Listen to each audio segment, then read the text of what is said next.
आजची सुरुवात झाली गरम पाणी पिण्यापासूनच. सकाळी उठून गरम पाणी पिले. आवडत तर नाही तसं, तोंड वाकडं करतच पिले. 1 ग्लास केला होता, त्याचा अर्धाच ग्लास पिले. कसं तसं पाणी पिले. त्याच्यानंतर मग मुलीसाठी बेसनपोळी केली. इकडं चहा ठेवला आमच्यासाठी सगळ्यांसाठी. आमच्यासाठी पण बेसनपोळी केली. त्याच्यानंतर मिस्टर गेले ते मुलींना शाळेत सोडवायला. दुपारी छान असं जेवण केलं, मुगाची उसळ आणि भात खाल्ला. आणि आवरून मी निघाले हडपसराला जायला, कारण गणपती 2 दिवसाला आले आणि काही डेकोरेशनचं सामान पण घेतलं नव्हतं तेच घेण्यासाठी. तर ते घेण्यासाठी मग आम्ही गेलो होतो. हडपसरामध्ये खूप जास्तच गर्दी होती. 2 दिवसाला आल्यामुळं खूप जास्त गर्दी होती. त्याच्या आधी पहिले आम्ही मग घेतल्या माळी. कोणत्या घेतल्या त्या तुम्हाला डेकोरेशनच्या वेळेसच कळेल. थोडंसं म्हणजे थोडंफार सामान घेतलं डेकोरेशनसाठी, लाईटीचे माळ आणि ते काय घेतलं ते तुम्हाला कळेल. त्याच्यानंतर मग घेतलं तोरण, म्हणजे फुलांचे जे असतात आपले रंगीत फुलांचे, ते घेतलं शोचे.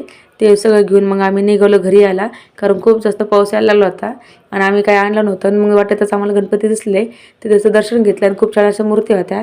आणि पुण्याचं खूप जास्त ट्रॅफिक होतं. गणपती सण 2 दिवसाला आलं, मग खूप गर्दी खूप होती. घरी आल्यानंतर बघा एवढं वस्तू आणल्या तर मी काय आणलं तुम्हाला ते डेकोरेशनची वेळेस दाखवते.